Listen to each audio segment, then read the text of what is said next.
Welcome to my channel. আর আমি হচ্ছি অভিনন্দা। আজকে আমি তোমাদেরকে শেয়ার করব আমার ডিব্রুগড় ট্যুরের ব্লগ। ডিব্রুগড়ে আছে আমার দিদির বাড়ি, আর আমি সেই দিদির বাড়িতে এর আগে কোনো দিনই যাইনি। তো হুট করে আমাদের প্ল্যান হয়েছে ডিব্রুগড় যাওয়ার। তো তারপর আমরা রওনা দিই ঠিক 7 জুলাই রাজধানী এক্সপ্রেস করে। আর এখন যে তোমরা ভিউটা দেখতে পাচ্ছ, এটা ট্রেনের ভেতরে ভিউ। আর পুরো চা বাগানে ভর্তি। আর আসাম মানে তো চা বাগান থাকবেই। তখন বাজে ভোর 4টে, আর তখন আমি ভিডিওটা করেছি। দেখে কিন্তু মনে হচ্ছে না যে ভোর 4টে, বাট অ্যাকচুয়ালি তখন ভোর 4টেই বাজে। তো 4টার সময় যেহেতু আমি ভিডিওটা করেছি, আমাদের কিছুক্ষণ পরেই আমাদের স্টেশনে নামতে হতো, মানে 4:30টার দিকে আমরা স্টেশনে নেমে যাই। বাদ বাকি আরও অনেক ভিডিওস ছিল যেটা আমি এখানে দেবো ভেবেছিলাম, কিন্তু আমি মাঝখানে যেহেতু ব্লগ করা বন্ধ করে দিয়েছিলাম, মানে লং ভিডিওস বানানো বন্ধ করে দিয়েছিলাম, সেই জন্য আমি সেরকমভাবে এত ভিডিও করিনি। তবে যে কটা জায়গার ভিডিও তোমাদের করেছি সেটা আমি তোমাদেরকে দেখাচ্ছি। তো ফার্স্টে তো ওদের বাড়িতে গিয়ে ফ্রেশ হয়ে নিলাম, তারপরে বেরিয়ে গেলাম বিকেলের দিকে 4টার দিকে আমরা ঘুরতে। আর এগুলো যেটা তোমরা দেখছো, এগুলো হচ্ছে ডিব্রুগড়ের স্কুল। আর এই সবগুলো স্কুল একদম একই দিকে, মানে একই লাইনে এই স্কুলগুলো। আমার এই জিনিসটা খুব ভালো লেগেছে, কারণ আমাদের ওয়েস্ট বেঙ্গলে অ্যাকচুয়ালি স্কুলগুলো দেখবে কখনো এটা এদিকে কখনো এটা ওদিকে, মানে অনেকটা দূর হয়ে যায়। বাট এখানে সব স্কুল একই সাথে তোমরা পাবে পরপর, মানে তোমার যেটাতে ইচ্ছে তুমি সেখানে পড়তে পারো, কোনো প্রবলেম নেই। আর হ্যাঁ, শুধু স্কুলই না, হসপিটাল, তারপরে আরও যা যা আছে সেগুলো সবই একই লাইনের মধ্যে পড়ে। আর এখন যে ব্রিজটাতে তোমরা দেখতে পাচ্ছ সেটা হচ্ছে ব্রহ্মপুত্র ব্রিজ, মানে ব্রহ্মপুত্র ব্রিজ ঠিক না, এই ব্রিজটার নাম হচ্ছে বগিবিল ব্রিজ। তো বগিবিল ব্রিজটা সম্ভবত এটা সবচেয়ে হাইয়েস্ট এখানে, নাকি আসামের মধ্যে হাইয়েস্ট আমি জানি না। তো ওটা হচ্ছে বগিবিল ব্রিজ। অ্যাকচুয়ালি আমি আরও অনেক ভিডিও করেছিলাম, কিন্তু সেগুলো আর কি মানে এই ভ্লগটাতে দেওয়া সম্ভব না। আর এটা তোমরা যেটা দেখতে পাচ্ছ, এটা বগিবিল ব্রিজের নিচে। বগিবিল ব্রিজের নিচে একটা রিসোর্ট আছে, আরেকটাও আছে, বাট রিসোর্টটার নাম আমার ঠিক মনে পড়ছে না। সেখানেই আমি এখানে গিয়েছিলাম। আর এখানে পুরো নদীর যে আওয়াজ, মানে নদীর জলের যে আওয়াজ, সেটা একদম পুরো দারুণভাবে শোনা যাচ্ছিলো। আর নিচের দিকে গেলে তো আরও শোনা যাচ্ছিলো। খুবই ভালো লাগছিলো এই আওয়াজটা। আর এটা যে তোমরা যেটা দেখতে পাচ্ছ, এখানে হচ্ছে বগিবিল ব্রিজ, মানে তখন যেটা দেখলে যে আমরা উপর দিয়ে যাচ্ছি, সেখানে উপর দিয়ে গাড়ি যায়। আর ব্রিজটার নিচে আরেকটা ব্রিজ মানে আছে ব্রিজের মতো, ওখান দিয়ে ট্রেন যায়। আর এটা হচ্ছে রিসোর্টের ভিউ। তোমরা দেখে নাও, এই রিসোর্টটাতে অ্যাকচুয়ালি প্রচুর মানুষ আসে, স্পেশালি যখন ধরো নিউ ইয়ার পার্টি হয় বা অন্য যখন কোনো ইভেন্ট থাকে, তখন প্রচণ্ড ভিড় হয়। আর এখানে ছবি তোলার জন্য রয়েছে একদম দারুণ সব জিনিসপত্র, মানে প্রচুর ছবি তোলা যাবে। বাট আমি যেহেতু আমার ছবি তোলার মতন সেরকম মতো কোনো লোকই ছিল না, সেই জন্য আমি খুব একটা ছবি তুলিনি।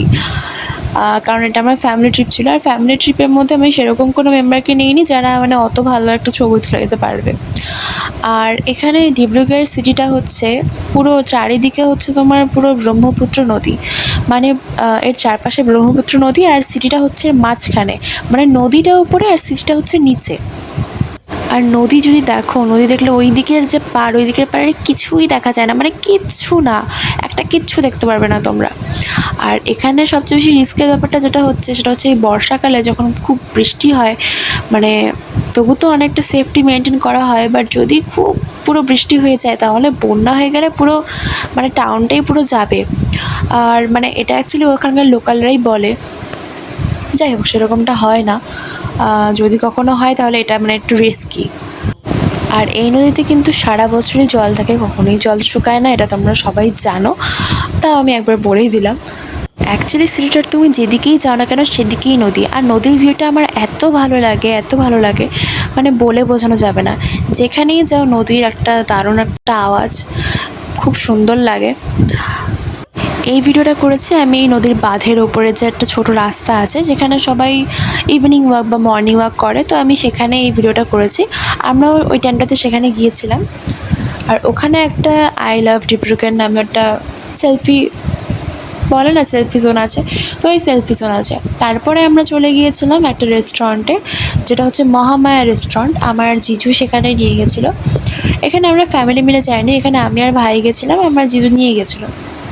তো রেস্টুরেন্টটা বেশ ভালো আছে। আরেকটা জিনিস বলি, সেটা হচ্ছে ডিব্রুগড়ে আমি অনেক জায়গায় দেখেছি, আমাদের ওয়েস্ট বেঙ্গলে দেখবে বেশিরভাগ ক্ষেত্রেই দেখা যায় যে পুজোর সময় ডিসকাউন্ট পাওয়া যাচ্ছে, বা কোনো একটা মানে যখন কোনো ওকেশন চলে তখন আর কি ডিসকাউন্ট পাওয়া যায়।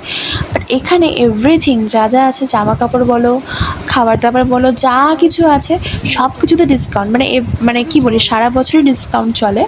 বাট যখন কোনো মানে ওকেশন আসে তখন একটু প্রাইসটা হাই থাকে। আর এটা হচ্ছে আমাদের লাস্ট মানে আমরা যেদিন চলে আসবো তার আগের দিনের ভিডিও। এটা হচ্ছে সেই জায়গাটা যেখানে এইচএম রিসোর্ট আছে। তোমরা হয়তো অনেকে এইচএম রিসোর্টের কথা শুনেছো, যারা আসামে থাকো তারা তো জানো এইচএম রিসোর্টের কথা, বাট ওয়েস্ট বেঙ্গলে যারা আছে তারা জানে না, তো তাদের জন্য আমি বলেছি এইচএম রিসোর্টের এই পাশ দিকটাতেই এরকম একটা জায়গা আছে, নদীর ভিউ। আর এখানে আমি শুনলাম আমরা যে এটা স্টিমার ছিল না কি ছিল আমি জানি না, মেবি স্টিমারে বলে, কারণ দেখো আমি স্টিমারে কোনোদিন উঠিনি। আর সেরকম নদীর ব্যাপারে যদি বলো, আমি এত উঠিনি এই নদী টদীর এদিকে, মানে এত আমার এক্সপিরিয়েন্স নেই। আমাদের অ্যাকচুয়ালি এটাতে যাওয়ার কোনো প্ল্যানই ছিল না, তো হঠাৎ করে লোকটা ডাক দিল, তো আমরা তারপরে সবাই মিলে ওখানে গিয়ে কফি খেলাম।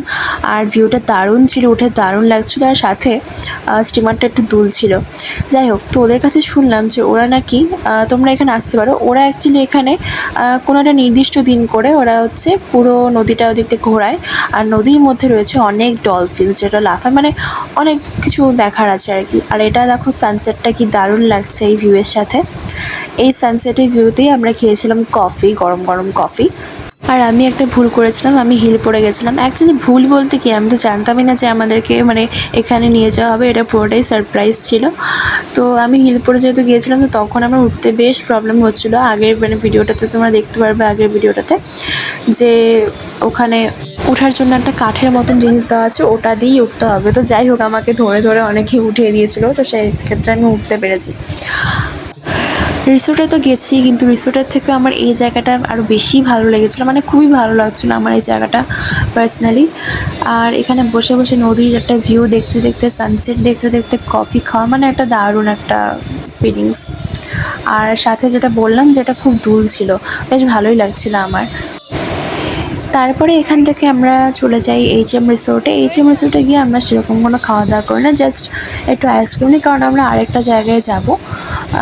যেহেতু আমি তোমাদেরকে আগে বলেই দিলাম যে ওটা ছিল আমাদের লাস্ট ডে ডিব্রুগড়ের, তো লাস্ট ডেটাই আমি তোমাদেরকে শেয়ার করছি। এখান থেকে বেশ কাছেই আছে এইচএম রিসোর্ট, তো এইচএম রিসোর্টে আমরা তারপরে গেছিলাম। তারপরে এইচএম রিসোর্ট থেকে আমরা আরেকটা রিসোর্টে যাই, সেটাও আমি তোমাদেরকে দেখাবো। এটা হচ্ছে এইচএম রিসোর্টের ভিউ। দেখো এইচএম রিসোর্টটা হচ্ছে অ্যাকচুয়ালি অনেকটা বড়, অনেক এরিয়া নিয়ে এই রিসোর্টটা, ঠিক আছে। ডিব্রুগড়ে এমনিতে অনেক রিসোর্ট আছে, তবুও আমি বলবো তোমরা যদি ডিব্রুগড় যাও তাহলে এই রিসোর্টটা অবভিয়াসলি ভিউ করো, মানে একদম দারুণ। আমি গিয়েছিলাম এটার পাশাপাশি আসামের যে সিএম তার রিসোর্টে, মানে তার নামে যে রিসোর্টটা, সেই রিসোর্টেও আমরা গিয়েছিলাম। ওটাতে আমি গিয়েছি, ওটাও ভালো ছিল, বাট স্টিল আমার এই রিসোর্টটা মানে খুবই ভালো লেগেছে, কারণ এখানে মানে জায়গাটাই দারুণ, অনেকটা এরিয়া নিয়ে রয়েছে, আর সাথে ছিল দারুণ ভিউ, মানে বলার মতো না। আর এটা এখন যেটা তোমরা দেখছো, এটা হচ্ছে আসামের সিএমের রিসোর্ট, মানে হিমন্ত বিশ্ব শর্মার রিসোর্ট। রিসোর্টটা কিন্তু লাক্সারিয়াস রিসোর্ট, ঠিক আছে। আমরা তো স্টে করতে পারিনি, আমরা জাস্ট খাওয়া দাওয়ার জন্য গিয়েছিলাম, রাতের ডিনার। তো আমরা এখান থেকেই ডিনার করি। বাট তোমরা যদি মানে এই রিসোর্টটাও দারুণ, প্লাস এইচএম রিসোর্টটাও দারুণ, মানে একদম আলাদাই ভাইবস, ঠিক আছে। আর দুটোই লাক্সারিয়াস রিসোর্ট। সো আমরা ওখানে গিয়ে ফার্স্ট আমাদের ডিনার সিলেক্ট করি। ডিনারের জন্য মানে মেনু যেটা ছিল, মেনুর জন্য ওখানে স্ক্যান করতে হয়, স্ক্যান করে তোমরা মেনু নিতে পারবে। এখানে তোমরা ওয়াইন